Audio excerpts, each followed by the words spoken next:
이제 우리가 그랬듯이 이제 조금 머리를 풀고 쉽게 많은 그림을 보면서 중국 불교의 여러 면모들을 이제 좀 정리해 보겠습니다.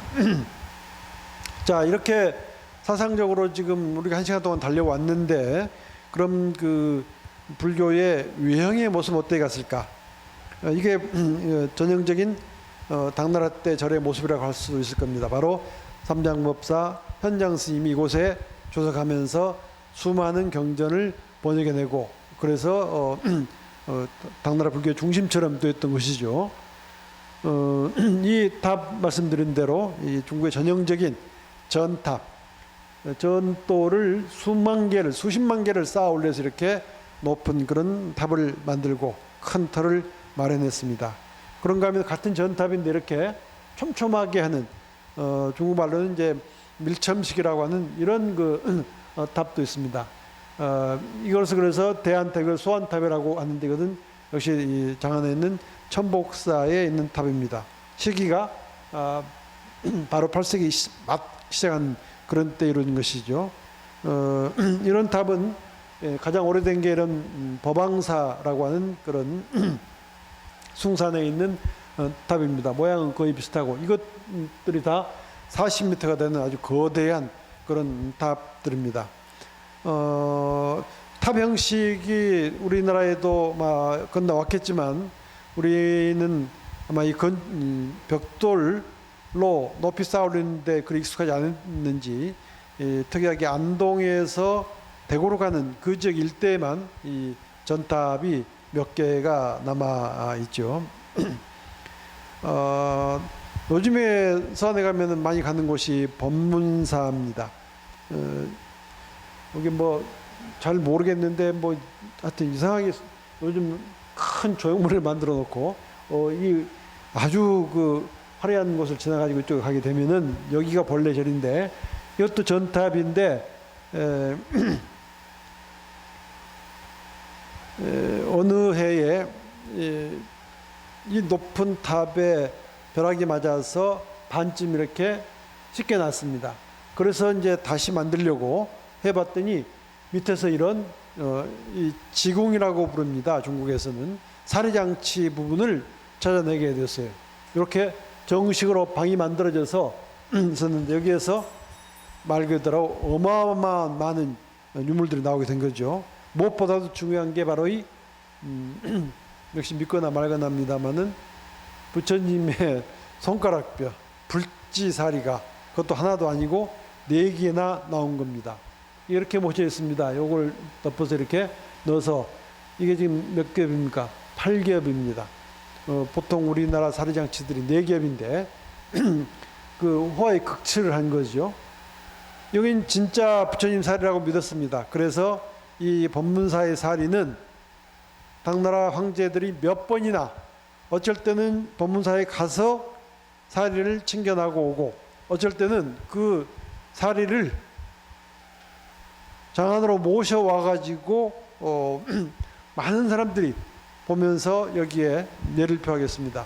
자, 그 황제가 행차를 할 때도 없고 올 때 얼마나 많은 이 사람들과 장비가 동원되었겠습니까? 그래서 나온 얘기가 한유의 논불골표입니다. 제가 앞에 글자만 있었는데, 불골, 부처님의 뼈에 대한 그런 글이란 얘기죠. 아니 그 뼈가 뭐라고 거기에서 그렇게 엄청난 그런 재정을 들어가면서 많은 사람들을 고통스럽게 그거를 숭배를 해야 되느냐, 불법의 진정한 뜻이 그거냐 하면서 일종의 이제 불교 배척 논리죠. 그래서 불교 배척할 때 가장 먼저 드는 아주 유명한 그런 글입니다. 한유 자체가 한퇴지 당나라 최고의 문장가였으니까 그럴 만큼 이 법문사의 불사리 신앙은 성행을 했습니다. 자, 왼쪽이 이제 남북조 말기에 북주의 불상 보살상들입니다. 이 불상을 하는 분은 대체로 이 시기가 가장 아름다운 불상 시기라고 얘기를 합니다. 또 남은 예도 굉장히 많고, 흔히 말하는 아주 원만하고 아름다운 그런 상으로는 최고 시대였던 것 같습니다. 오히려 당나라 시대로 가게 되면은 그렇게 모든 면에서 완벽하게 조화를 갖춘 그런 불상은 아닌, 그렇지만 규모는 거대해진 이런 불상으로 바뀌게 된, 오른쪽이 이제 그런 불상들입니다. 그리고 석굴에서는 용문에서 당나라 초기, 그리고 유명한 봉선사동이라고 하는 동, 그리고 이거는 다른 이제 철롱사라는 데 있는 데서 가져온 그런 불상들의 모습에서 여기 조금 지향이 다른 걸 알 수가 있겠죠. 이 용문에 가면 이 불상 높이가 17.1mm, 우리나라 관촉사 은지미륵 정도 됩니다. 용문에 이름 붙은 거는 원래는 요 보면 알 수 있듯이 이제 보호하기 위해서 앞에 건물이 있었고, 아마 절이 이제 봉선사였던 뭐 그런 절로 이렇게 여러 개 나뉘어 있었습니다. 용문이. 그래서 이름 붙었는데, 이 상을 두고서 이 측천무가 황렬 군림하던 때 만들었습니다. 그래서 어떤 학자는 이 얼굴이 다른 불상과 달리 여성의 얼굴인데 측천무가 자기 얼굴을 그대로 했다라고 얘기를 합니다. 그런데 다른 학자로 얘기를 보자면은 불교의 논리에서 보자면 그건 맞지가 않는다. 그거는 만들어 놓고 그거를 내공독을 하는 거, 이거는 불교의 공동 논리가 아니다. 그리고 이것은 그래서 측천무가 요 해에 자기가 실제로 그 황제권을 행사했지만 어떻든 무덤도 바로 옆에 만들어달라고 했고, 그렇게 열심히 잘 그 모셨던 고종의 얼굴을 만든 거라고 봐야지 이게 맞을 거다라고 하는 그런 두 가지 이 얘기가 있습니다. 어쨌든 그런 큰 상을 비롯해서 양쪽으로 제자상과 보살상들이 늘어서 있는 그런 이 용문석굴이 이제 대표가 되지만, 이때부터는 이제 우리가 알고 있는 절 건물도 남아 있습니다. 가장 오래된 게 이게 남선사 대전입니다. 지금 한꺼번에 이렇게 나와 버렸는데, 원래는 지금 요게 먼저 보고 나와야 되는데, 이거는 8세기 건물입니다. 그래서 세계 가장 오래된 목조 건축물입니다. 세 칸이고, 보면은 가운데 이렇게 나무 판장문을 두고 나머지는 살창문을 뒀습니다. 전체 문을 하지 않고. 좀 익숙하지 않나요? 우리나라 가장 오래된 목조 건축물이 봉정사 극락전인데, 지금 한 3, 40년 전에 이 극락전을 원래 모습으로 원형대로 보수 복원하면서 그 모델을 바로 이 남선사 대전에서 가져왔습니다. 그래서 규모는 다르지만 기본적인 그 모습은 거의 같다고 보시면 됩니다. 오른쪽이 한 100년쯤 뒤에 불광사 동대전입니다. 이 건물은 이제 드론을 찍으면 되겠습니다. 그 앞에 굉장히 긴 30m 넘는 그런 그 길이를 가지고 있고, 앞이 받쳐가지고 앞면을 찍을 수가 없어요. 그래서 측면이나 이렇게 내부만 이렇게 보여주게 됩니다. 이렇게 긴 건물입니다. 이게 지금 안 보여야 되는데 붙어버렸습니다. 이 전체가 이렇게 한번 보인 거고요. 그 중에 가운데가 이렇게 생겨서 곳곳에 삼존불과 이렇게 수많은 존상들, 이게 중국 사원의 내부의 특징이죠. 부처님 우리 같으면 삼불이든지 아니면 사보살이든지 이렇게 하는 게 아니고, 뭐 지금 셀 수 없이 많은 이런 존상들을 함께 하는 그 모습 그대로 보여준, 아마 이게 실제로 이 시기 당나라 후기의 모습이었을 겁니다. 자, 그리고 그 많은 돈항의 석굴에서는 이런 그 벽화들이 그려집니다. 처음에 벽화는 부처님의 전생도가 많았습니다. 이거는 대체로 석가불 신앙이죠. 부처님이 그냥 쉽게 부처님이 된 게 아니고 과거 전생에 수많은 그런 영겁 동안 많은 그런 공덕을 쌓아서 오늘의 부처님이 되셨다라고 하는 그런 석가모니 부처님을 찬탄하는 내용이 중심이 되었습니다. 그리고 그거는 이제 5군데를 하얗게 칠하는, 그리고 서양화법 페인팅과 같은 그런 그림이었는데, 자 이제 이 당나라 때에 와서는 그 서양화법과 중국 선묘 중심의 중국 화법이 합쳐지면서 새로운 그런 경지를 나타내게 되고, 그리고 부처님의 설법도라든가 특히 많은 게 여러 가지 이런 경전의 변상도들이 나타나기 시작합니다. 자, 이 그림은 이제 석가모니 부처님 설법도 이거는 아미타 부처님 설법 모양인데 여기에 지금 자세히 보면은 앞에 이런 연꽃이 피는 아름다운 연못이 있고 수많은 사람들이 있는 그러한 이 극락정토를 표현하고 있습니다. 아마 이런 모습들이 우리나라에도 알려져서 전해져서 그렸겠죠. 그런데 우리는 지금 삼국 신라 시대의 그림들은 알고 있지 못합니다. 그 두루마리 경전에 있는 그것도 가운데가 갈라진 설법하고 있는 건물 하나가 지금 남아 있을 뿐입니다. 대신에 고구려의 담징 스님이 그린 그림을 그때 그림은 얼마 안 돼서 불탔습니다. 그 호류사 법륜사 금당이 그 법륜사 금당이 불타고 다시 그들의 모습들을 그려가지고 그것도 또 1949년에 불탔는데 그대로 다시 그려놨다고 하는 바로 법륜사 금당벽화가 이렇게 생겼습니다. 거의 같은 형태를 따서 그렸다고 봐야 되겠죠. 그래서 아마도 우리도 이런 그림들을 이제 그렸을 겁니다. 그리고 이렇게 많은 그런 경전 내용, 이것은 이제 아미타 관문의 수경에 따라서 아까 봤던 이 아미타불이 설법하고 계시는 그런 극락세계의 모습을 이제 그린 것들을 비롯해서 수많은 경전의 내용을 그린 그런 경전 변상도가 많이 나타납니다. 여기에 이어서 이 관경 변상도는 양쪽 옆에다가 원래 관경은 관무량수경이란 말입니다. 그러니까 연부를 하는데 극락에 가려면 그냥 아미타불만 부르면 되는가? 좀 밋밋하죠. 그래서 그 방법이 여러 가지다. 이 관무량수경에서는 16가지 관법을 이제 제시를 했습니다. 그래서 여기에 그 관법과 함께 이 경이 처음 사라지게 된 계기가 있습니다.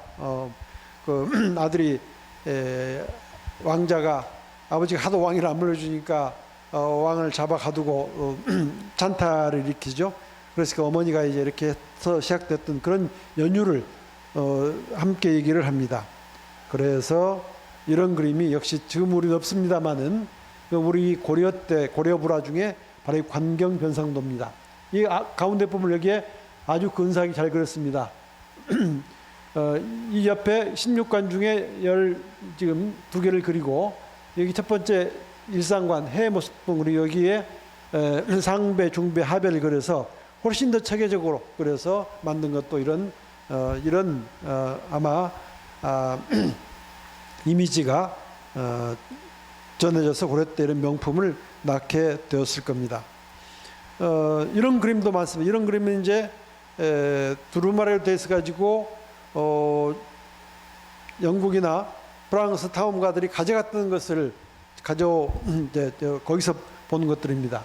이건 원래 그림은 여기에 지금 천수관음도입니다. 그런데 여기 보니까 한쪽에 여기 수월관음이라고 그려놨습니다. 우리가 역시 고려불화에서 흔히 보는 요 바닷가에서 발 한쪽을 내려드린 그런 아주 편안한 안락좌에 앉아서 버드가지를 들고 이 보병을 들고 있는 우리 이 고려 관음불화의 모습을 여기서부터 볼 수 있습니다. 요 우리나라로 치면 고려가 막 시작됐던 그런 시점입니다. 그리고 여기는 이 그림을 공양한 사람입니다.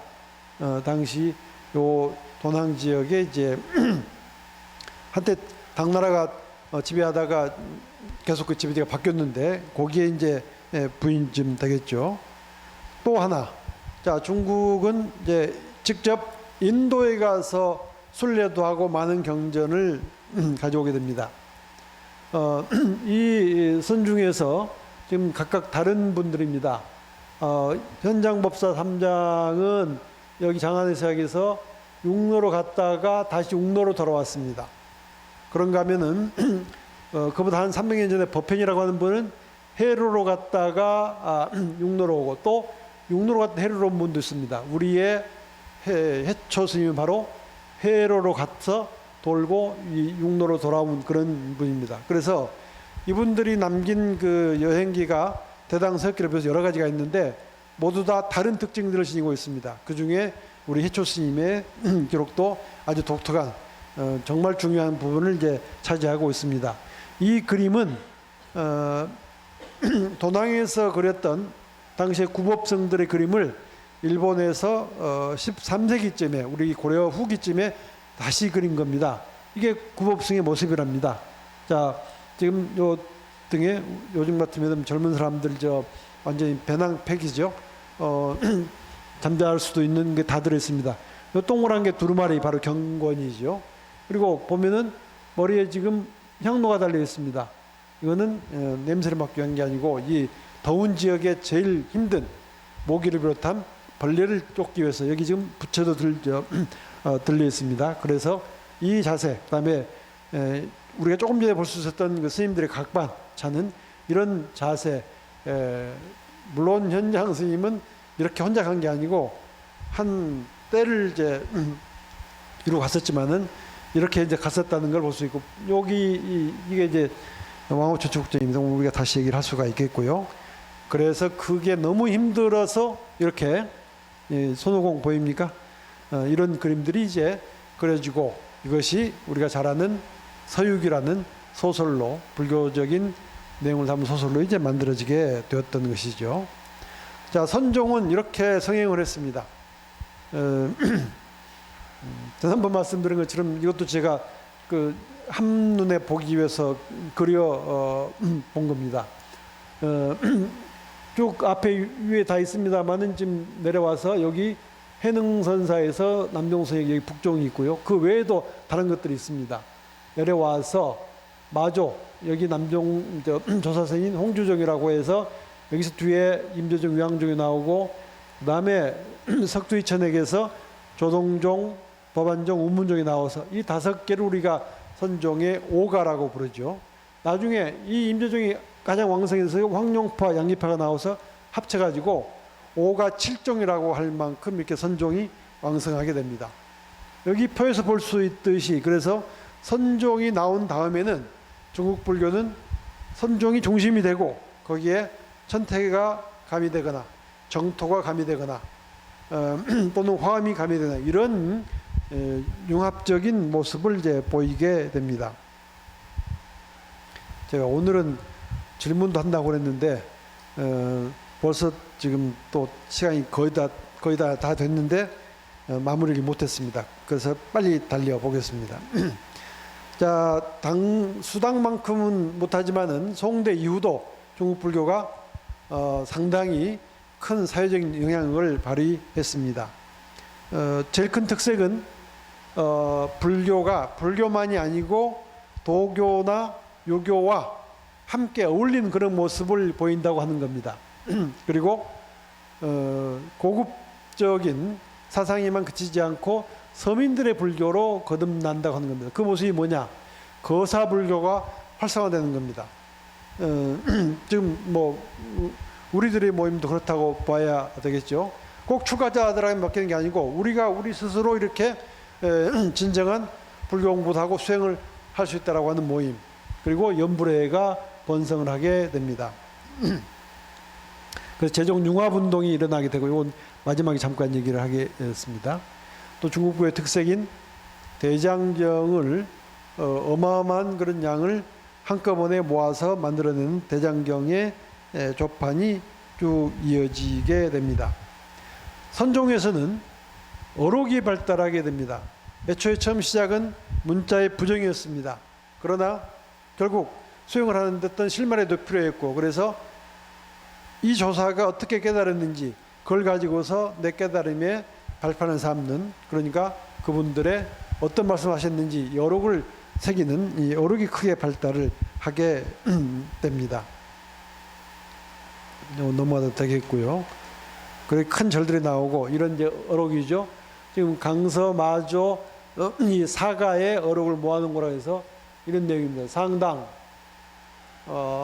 법당에 당에 올라가셔가지고 이렇게 말씀하셨다, 이렇게 시작을 하는 이제 어록들입니다. 이 불교가 예술에 많은 영향을 미쳤는데 그 중에 한 부분이 문인입니다. 불교가 사상적으로도 심원하고 또 사회적으로 큰 영향력이 있으니까 문인, 즉 당시에 대표적인 지식인들이 불교에 심취하는 사람들이 많이 생기는 겁니다. 이를테면 시인 중에는 왕유가 있습니다. 우리가 흔히 두보를 시성, 이태백을 시선이라고 하는 데 비해서 왕유는 시불이라고 합니다.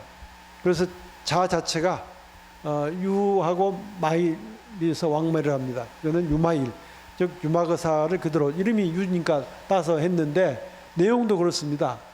특히 이 중에서 좌간 운기시라고 하는 게 가만히 앉아서 구름이라는 걸 본다. 이게 불교 수행자의 그런 경지와 비슷하다 해서 당시 문인들이 너무 좋아했고, 아예 이 이당이라는 사람은 좌석 간운 요 글자와 거의 비슷한 이름의 제목에 이런 그 경지를 그림으로 그려 남기기도 할 정도였습니다.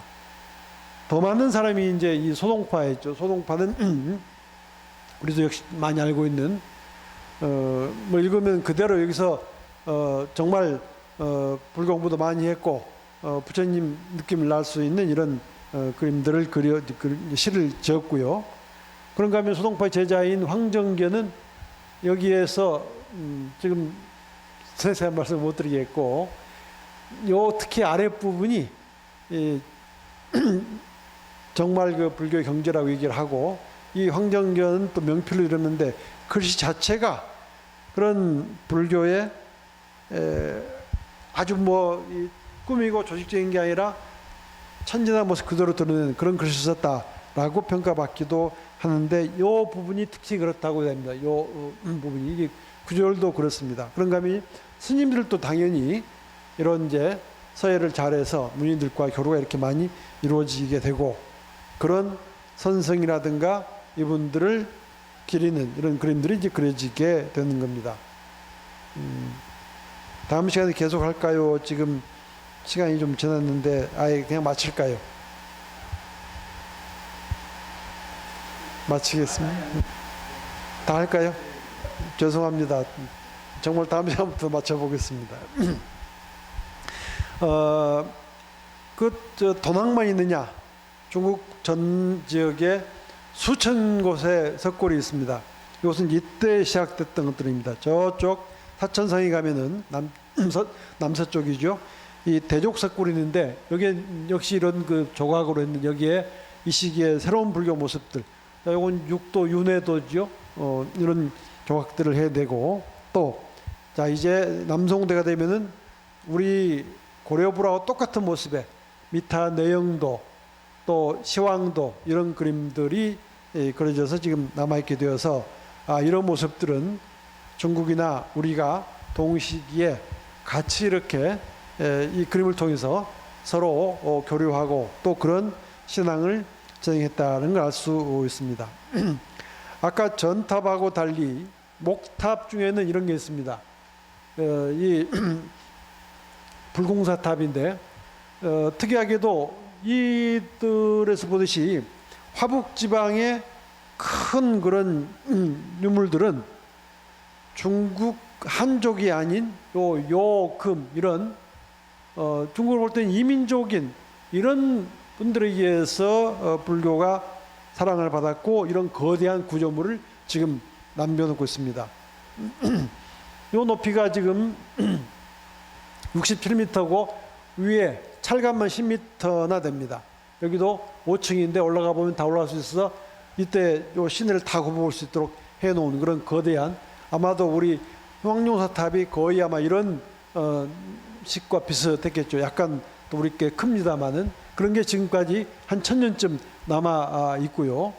이런 답도 이제 이루어지게 되는데, 이런 거대한 이런 구조물들을 만들고 그런 외형만 하냐? 그렇지 않습니다. 천인읍회, 읍회는 요 마을 사람들의 모임이라는 얘기입니다. 천 사람들이 모인다. 이런 진정한 신앙을 실천하는데, 그렇지만 이런 모임은 자신들은 아주 적었고 중국 한족 승려들이 주도를 했던 모양입니다. 그리고 우리가 알 수 있는 이런 분들의 활동도 나타나기도 합니다. 그런 중에 정말 거대한 절을 이제 한번 그림으로라도 보려고 합니다. 이렇게 평면도가 그렇습니다. 여기 천왕전, 대개 중국철 첫 번째 천왕전이죠. 여기는 지금 없어졌는데 지금 왼쪽에 세 자리 숫자는 그 평수입니다. 현재 중심 건물은 이겁니다. 424평인데 뒤에 500평짜리도 있습니다. 우리 정말 크게 짓는 우리나라 절 뭐 송광사 그 대웅보전 108평 이랬는데 하여튼 비교가 안 됩니다. 요 앞에 천왕문입니다. 여기 문. 그다음에 여기는 이제 육각 만이전이었는데 이렇게 타버리고 지금 그냥 그 자리만 남겨놨는데 여기가 본래 이렇게 넓은 500평이 넘는 그런 터였습니다. 그리고 그 다음에 특이하게 위에서 보면 십자 비슷한 만이전이 나오는데 이게 평수가 424평이고 높이가 22m입니다. 우리나라에서 큰 건물이라면은 화엄사 각황전이 한 120평쯤 되고요. 높이가 15m입니다. 또 높이로 치자면 이제 금산사 미륵전이 한 20m 가까이 됩니다. 그런데 여기는 지금 제일 높은 것도 아닌데 이만큼 되어 있습니다. 그 안에는 이렇게 어마어마하게 모셔놨고요. 그 다음에 이 건물들이 이제 500평이 된 그런 건물인데 이 안에 이렇게 찍을 수 없는 그런 거대한 관음상을 이제 모셨습니다.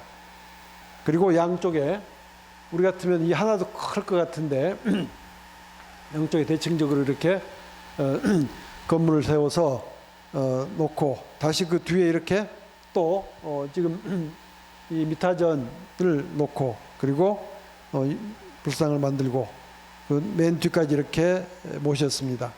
자, 그래서 이렇게 지금 지금 그냥 갔다 오는 것만 해도 시간도 어마어마하게 걸리고 이런 규모가 특이하게도 지금 현재 남아있는 걸로는 이게 지금 한족이 아닌 북방 유목민족의 시대에 건립했다고 하는 그런 특색이 있어서 가본 그 느낌으로는 굉장히 특이했다라는 겁니다. 역시 유목민족인 원나라의 불교입니다. 원은 우리가 옛날에 파스파라고 불렀던 팍파 이런 얼굴이었답니다.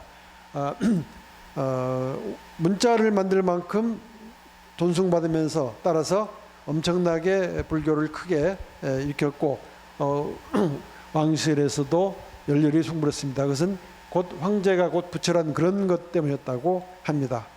특이한 것은 이 원나라는 티베트 불교를 받았기 때문에 티베트의 그 후기 밀교에 이런 우리에게 굉장히 낯선 이런 불상들이 많이 만들어지게 됩니다. 그렇지만 우리가 잘 알 수 있는 이런 고승들도 많이 활동을 하고 특히 원나라 말기에는 고려 불교에 전승되는 것도 많습니다. 이 시기에 이 금나라 보살상의 세약을 해서 원나라의 이런 모습들이고 원나라도 티벳도 이렇게 많은 그런 대장경을 따로 만들어 놓고 있습니다. 그리고 이 인도에서 왔던 그 스투파식의 큰 탑이 또 특징으로 되어 있습니다. 그래서 명청대의 마지막 시기에는 방금 보았던 그런 모양은 비슷합니다. 서민 불교 중심 삼교 융합인데 특히 이 선 중심의 이런 불교가 널리 성행을 하게 됩니다. 그리고 이때부터 전국에서 주요한 유적지를 순례하는 그래서 4대 성지가 만들어지게 됩니다. 문수성지 오대산, 관음성지 바다에 있는 보타산, 지장성지 구화산, 그다음에 보현성지 아미산입니다. 전체 중국 지도 보면 이만큼이지만은 사실 여기가 우리가 가면 한꺼번에 갈 수가 없는 어마어마하게 멀리 떨어져 있는 곳들이죠. 그래 이런 성지 순례를 나타나게 됩니다. 청나라 역시 원나라처럼 티베트 불교를 존숭했습니다. 그렇지만 전반적으로 불교의 특히 승려들의 수준은 저하되어 가지고 사람들에게서 점차 외면받는 그런 모습들이 이제 나타났다고 합니다. 청나라 말기에 이 거사불교가 크게 일어나면서 이후 민국을 거쳐서 지금 불교에 이어지는 그 토대가 되었다고 합니다.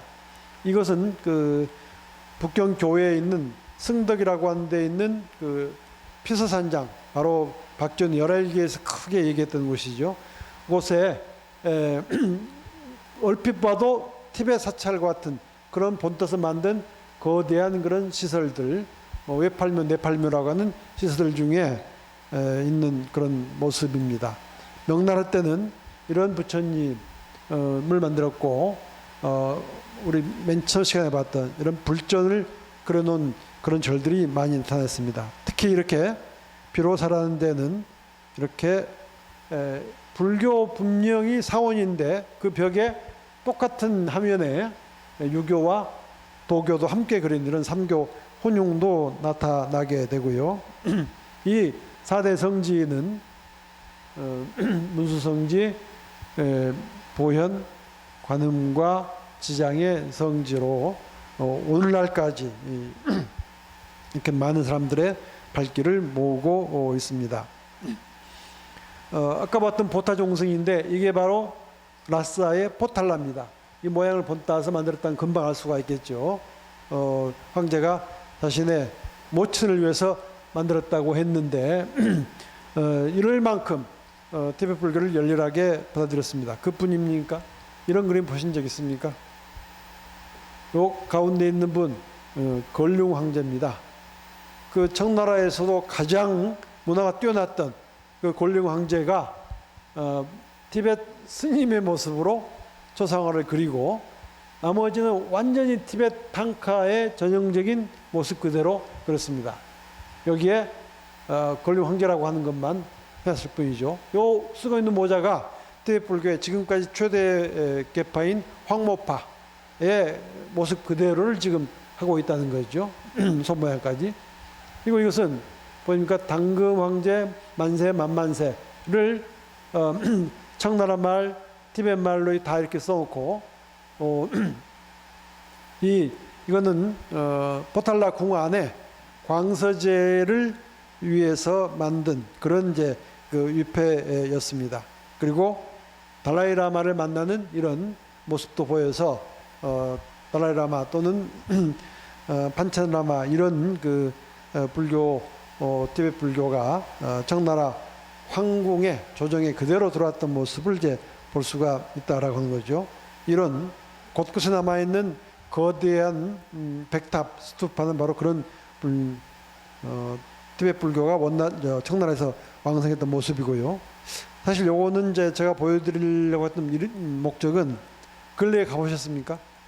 제가 이거 만드는 과정에도 갔고 그 뒤에 갔는데 지금 사람 보면 얼마나 큰 야수가 있죠. 그런데 요게 아니라 요 안에 우리나라처럼 이 관음보살상을 모시는데 시주했던 분들을 쭉 써놨는데 우리나라 뭐 비유가 안 됩니다. 어마어마하게 많은 사람들, 어마어마하게 많은 돈을 쫙 해놨습니다. 중국에서도 광동 지역, 복건성 지역이 가장 그 불교 신앙이 성하다고 하는데 그 부분이 또 그렇게 또 그 경제력이 또 뛰어나다네요. 그래서 그 사람들이 이 시주한 내용들이 정말로 엄청나게 많은 부분이 있어서 이게 지금 사회주의로서 불교가 그렇게 제대로 펴지 못하고 있음에도 불구하고 이런 데는 또 신앙은 그대로 용인되는 아주 그 뭐랄까요 복합적인 모습 같아서 요거를 넣고 안에를 찍었는데 생각만큼 안 나와서 그건 넣지를 못했고요. 이거는 그냥 여러분 나중에 복습하실 때 참조했으면 좋겠습니다. 자, 그렇게 불교는 2000년 동안 중국에서 시대는 다르고 또 그 울림은 다르지만 중요한 문화로서 기능을 해 왔습니다. 그러한 불교가 중국 문화에 끼친 영향을 사상과 윤리와 언어와 문학, 미술 온 다방면에 걸쳐서 우리가 찾아볼 수가 있습니다. 사상에 미친 영향은 많이 볼 수가 있겠죠. 특히 성리학에 큰 영향을 주었고, 역설적으로 그런 성리학은 불교의 큰 영향을 받아서 새로운 체계를 일으켰으면서도 그렇기 때문에 불교를 극력 배척하는 그런 논리로 가져오기도 했습니다. 이거는 다 볼 수 있겠죠. 언어에서도 이 중국 말이 발달하는데 굉장히 결정적인 많은 영향을 미쳤다고 합니다. 즉 인도 말을 중국말로 번역해 드리면서 우선 어휘가 풍부해지고 그 중국 그 구문법이 구조화되고 우리가 잘 아는 반절법도 그런 생겨났다고 하는 그런 것들이 이제 있습니다.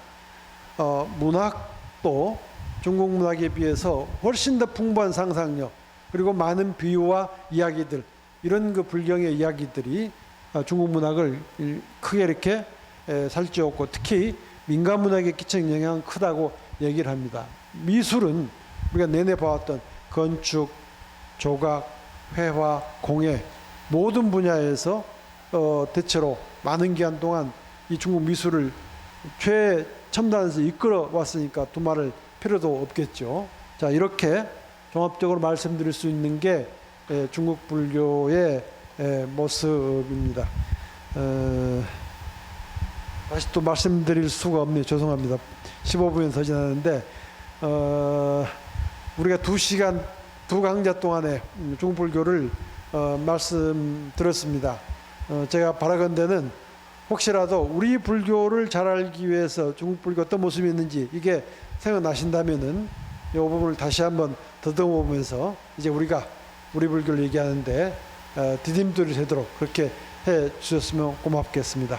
오늘 강의 이걸로 마치겠습니다.